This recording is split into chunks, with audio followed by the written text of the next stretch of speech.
comme je l'ai dit dans mon poste, c'était comme au théâtre. Et on n'est pas surpris parce que Fatou, loolu dafa am benn jeunesse bu ñu war a def bu ndaw. Ñun nous sommes membres du REALS, c'est le réseau des élus locaux du Sénégal. Bi ñu gagné ci Yewwi Askan Wi, on avait une soixantaine d'élus locaux yoo xam ne dans le cadre de Yewwi Askan Wi faloon nañ leen.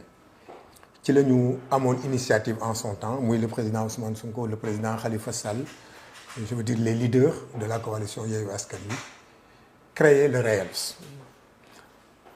Pourquoi ils ont voulu le créer? Parce que ni ñu xalaate woon collectivité territoriale yi, ni ñu xalaate woon décentralisation ak AMS li mu fi nekk des années te les conditions des collectivités territoriales n'ont pas changé. Les gens ont dit il faut qu'on ait un cadre boo xam ne ñun dinañ fa mën a insuffler un dynamisme nouveau boo xam ne xar kanamu collectivité territoriale yi dina changer.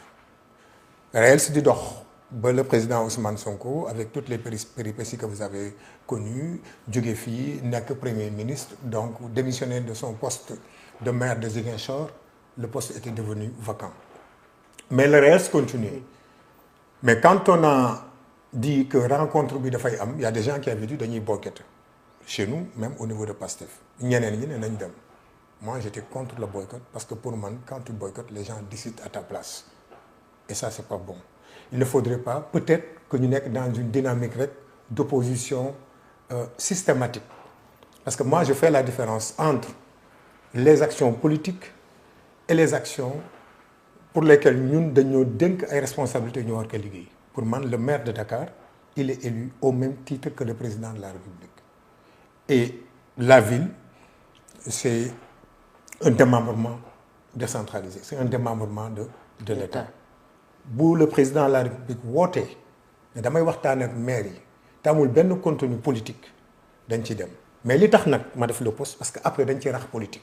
Ah oui, comment? Ah oui, parce que tey boo ñëwee le REALS. parce que am na fa 49 à 50 maires.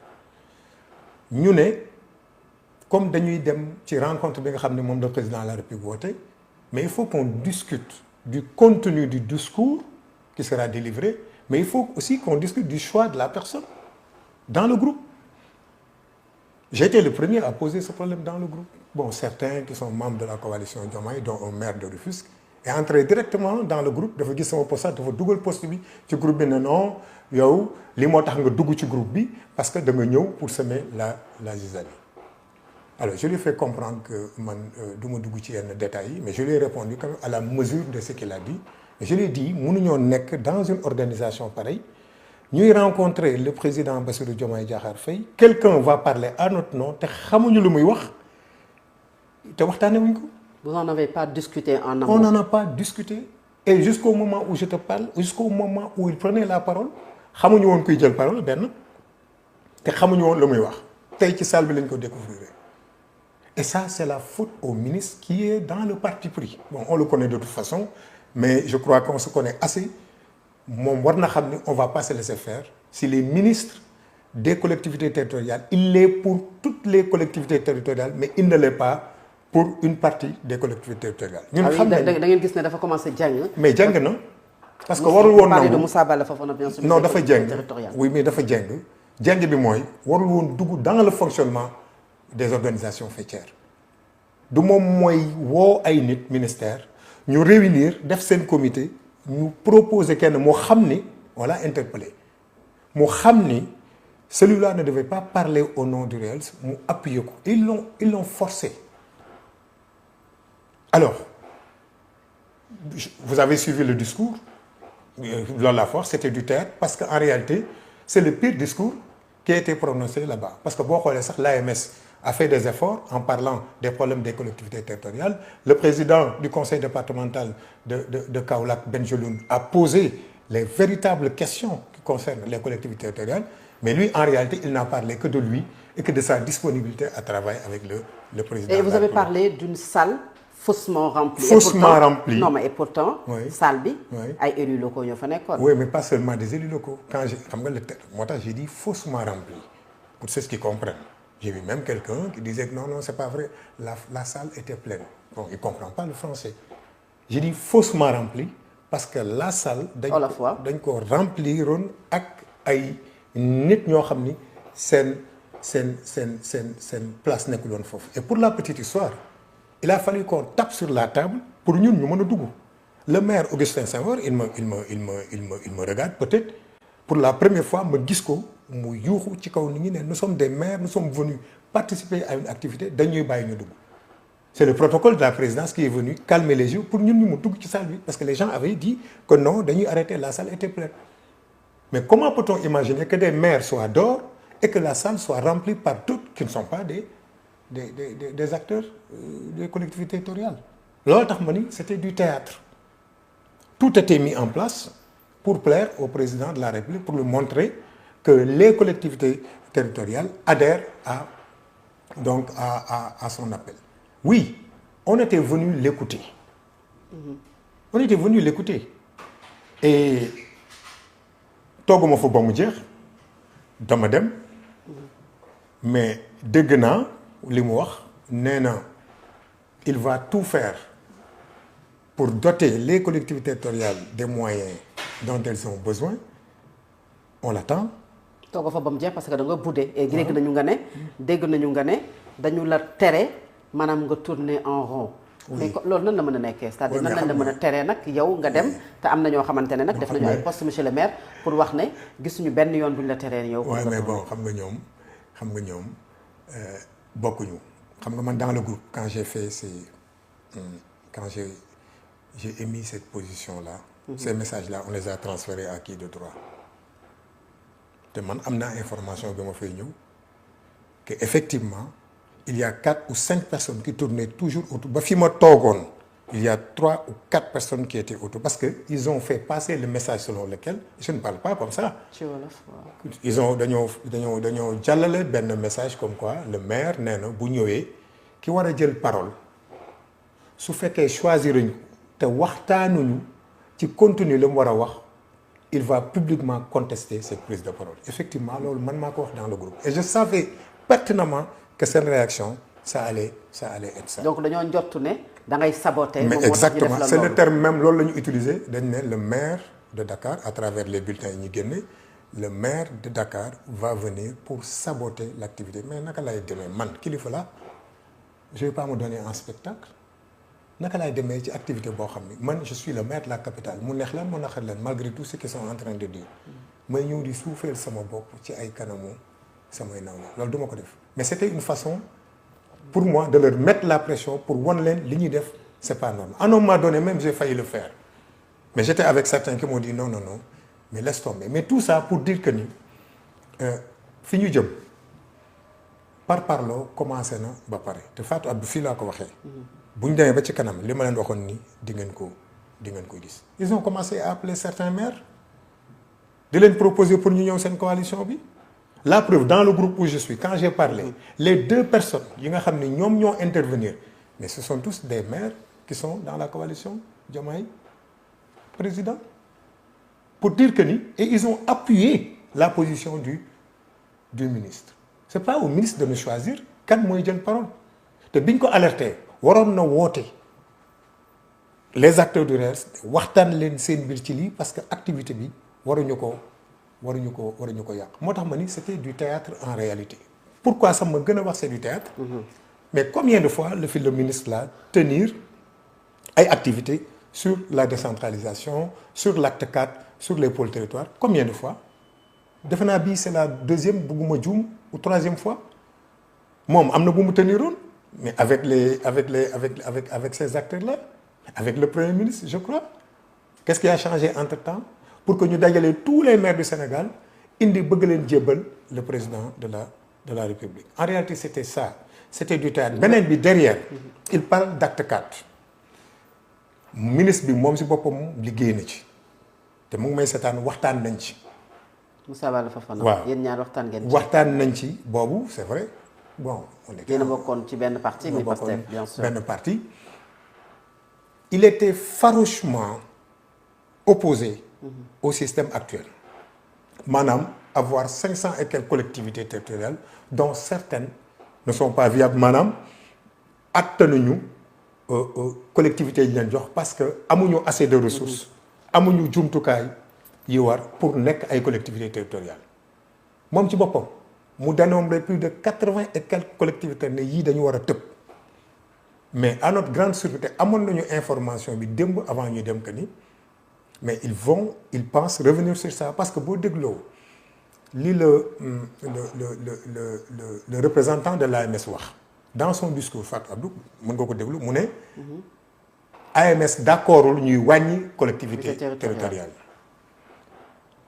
ñun nag duñu ay xale xam nañu les discours que les gens font quelquefois contenu bi dañ koy partager forcément quelquefois avec l'autorité. Et l'autorité c'est le président de la République. C'est le président de la République mais en l'occurrence maintenant l'autorité directe bi nga xam ne moom mooy représenter le président de la République, c'est le ministre des collectivités. Et vous avez toujours, ça dit quand je dis vous, le président de la République, Ousmane Sonko, premier ministre à l'époque, ak parti bi terroriser les pôles territoires. fii la fekk nit ñi. Maintenant est-ce que amoo woon occasion pour toog pour discuter, pour joxe li nga xamante ne peut-être moom mooy sa xalaat. Oui mais foofu amul woon débat ci côté parce que les débats se sont faits en amont. xam nga loolu taxoon ñun ñu bëggoon sax madame Khadija Mahécor Diouf notre mairesse. la maire madame le maire moom la ñu waxoon mu jël kaddu parce que bu ma la yónnee le contenu de son intervention da nga xam ne elle a posé les vrais problèmes des collectivités territoriales. Nous ne sommes pas contre les pôles territoriaux loolu moom c'est clair c'est notre politique de décentralisation en nous en partie. Mais on avait dit qu'on allait faire dañuy def benn diagnostic maanaam benn saytu xool collectivités territoriales yi nga xam ni amuñu doole même bu ñu leen defalee ay transfert sax duñu mën a dem ñu génne leen mettre en place des collectivités territoriales des communes yu am doole yoo xam ne maintenant yokk les niveaux de transfert parce que au Sénégal nous sommes à quoi 4 ou 5% de transfert du budget yuy dem ci collectivités territoriales yi Fatou Abdou ba léegi jotaguñu suñuy fonds de dotation te nag ce sont les mêmes pratiques mooy ñëwaat il a fallu que ñu woo élus locaux yi à Diamniadio la veille ñu génne arrêté bi ne voilà maintenant les collectivités seen fonds de dotation yi da ngeen ko jot répartition bi danañ ko joindre en annexe te ba léegi joindre ñu répartition yi en annexe donc loolu mooy yéen a ngi ñëw mais jox nañ leen tuuti mbaqus bu ngeen ñëwee ngeen calmer wu parce qu'ils savaient que ces problèmes là allaient être posés. Tu as vu ce qu'ils sont en train de faire. Et loolu lan la ci jublu selon vous. Ouais mais c'est là où moi j'ai dit que c'est du théâtre parce que ñaar moo mën a nekk. Ils veulent revenir sur l'acte 4 leer na parce que le représentant de l'AMS wax na ko ne d'accord ñuy wàññi yenn collectivités territoriales yi benn et le ministre je suis à peu près sûr je peux me tromper et j'espère que bii pas dama juum dina accéder à cette demande parce qu'il parle de consensus xam nga à chaque fois que ñu bëgg a dawal ay affaires rek on nous dit nañu waxtaan ci consensus ça veut dire que la ñu waxoon du am et loolu moom moo ci liggéey présenté na ko conseil des ministres parce que j'ai été ministre premier ministre piloté ko président de la République joxe woon accord am bu ñu demee ba wëlbati ko nag ne léegi communes yooyu dañ leen di bàyyi ñu dem xam nañu fa gars yi jëm ces communes là sous peu di nga xool elles vont xawma ces maires là elles vont tous rejoindre la coalition Diomaye président alors est-ce que am na ay discussions en amont parce que c'est vrai que foofu dafa am benn nit boo xam ne mooy jël kaddu mais avant amoon na ay discussions yoo xam ne seq ngeen ko waxtaan ngeen ko et yow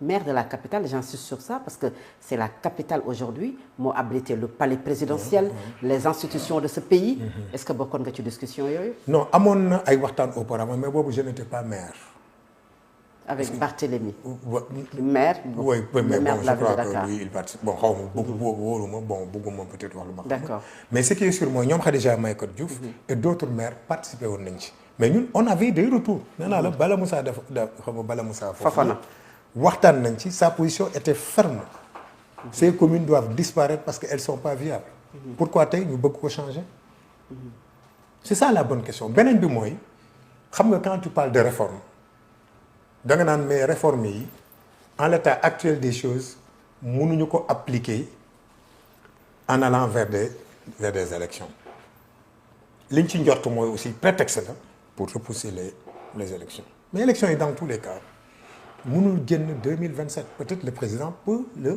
les repousser mais il faut que mu am 2027 parce que pour mu reporter ko il faut qu'il passe par l'Assemblée nationale. Bien sûr loolu moom mooy suñu crainte par rapport à Abass Fall, Bassirou Diomaye Faye, nga nekk maire de la capitale. Il est le président de la République. di ngeen gisee sur une question précise bu mu la soxlaa wala yow également sur quelque chose boo xamante ne ça concerne que Dakar et ça n'a rien à voir ci wàllu politique yéen a ngi gisee yéen a ngi waxtaan loolu kañ la mujj. oui on s'est vu une fois boobu je crois. bi nga nekkee maire rek léegi benn yoon. gis nañu benn yoon parce que quand même quand j'étais maire il avait dit que dina me recevoir pour ñu waxtaan ci Dakar il m'a reçu on a discuté. Il m'a dit, man su ma voyagé, il m'a donné le cas du Rwanda. Mais su ma voyagé Kigali, ce que je vois, dans un pays africain, bu doon sama sago ñu am ko Sénégal et on peut le faire.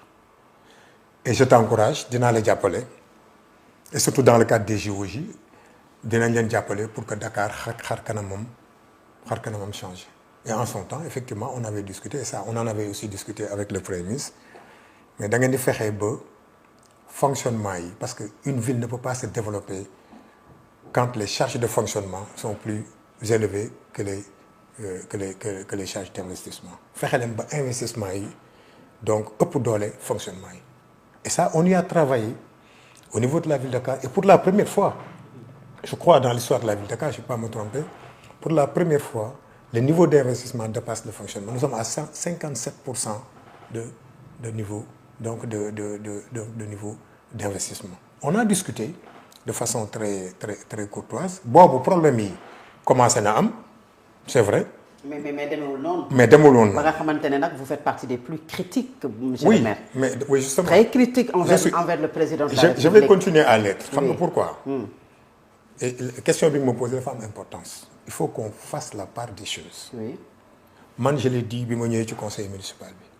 te defe naa boobu ba léegi noonu lay doxalee loolu tax unanimité am au niveau du conseil municipal j'ai dit que ville de Dakar kenn du fa def politique Fatou suma militant yu bëri sax dañ may mere parce que day ñëw ville de Dakar ma leen fii du ma fii recevoir militant si vous voulez me voir il faut venir au siège du ma recevoir militant à la ville de Dakar j'ai dit ville de Dakar kenn du fa politiquer parce que loolu moo ko yàq en réalité dañ ko jël def ko un outil politique soit di ko utiliser contre le pouvoir ou bien le pouvoir di ko utiliser bu fekkee la ville bon ki ko gérer dépend du parti au pouvoir di ko jël di ko xeexee ñeneen j'ai dit loolu c'est pas ma philosophie de la gestion d'une collectivité territoriale donc pour tout ce qui concerne l'intérêt des Dakarois suba su ma président Bassirou Diomaye Faye woowee en tant que président de la République ne def may recevoir en tant que maire de Dakar pour ñu waxtaane Dakar damay dem ça c'est clair moo tax ma ne je fais la part des choses je l'ai dit à mes amis avec qui yi nga xam ne bokkuñu parti à la ville de Dakar je l'ai dit fii bu ñu fi ñëwee li ma leen di ñaan woo leen ci yéen aussi jëfe leen ko buñ fi kenn politique mais su ma génnee fii ci biti sur le terrain politique danaa leen door ay xeer mais fii su ma fi ñëwee du ma wax politique donc si le président Bassirou Diomaye Faye m'appelle pour ñu waxtaan ci ville de Dakar parce que ville de Dakar man moom moo ko ce sont des Dakarois qui habitent ici ils ne peuvent plus continuer de souffrir parce que tout simplement le maire qui est là jubóowul ak le président de la République te ñoom ñoo ñu woo ci loolu. Comment ça président Bassirou Diomaye Faye moo ma wax. premier ministre wax ma ne fait jamais l'erreur des autres surtout le premier ministre il a insisté Abass bul jël mairie bi di ko xeexee kenn parce que mu jox ma exemple mu ne ma supposons le maire de Parcelles Assainies àndul ak yow nga ni da nga koy xeex parce que àndul ak yow mais yow xeexuloo ko yaa ngi xeex les habitants des Parcelles Assainies dont tey militants il faut changer cette approche c'est eux qui m'ont dit ça mais ci loolu lay doon. mais est-ce que le président loolu mu la waxoon parce que depuis bi nga jotee mairie bi ak léegi mi ngi bëgg a def diir. oui def na président le président est-ce que loolu mu wax yow jàpp nga ne ci logique boobu la nekk c'est-à-dire que aujourd'hui ci wàllug gestion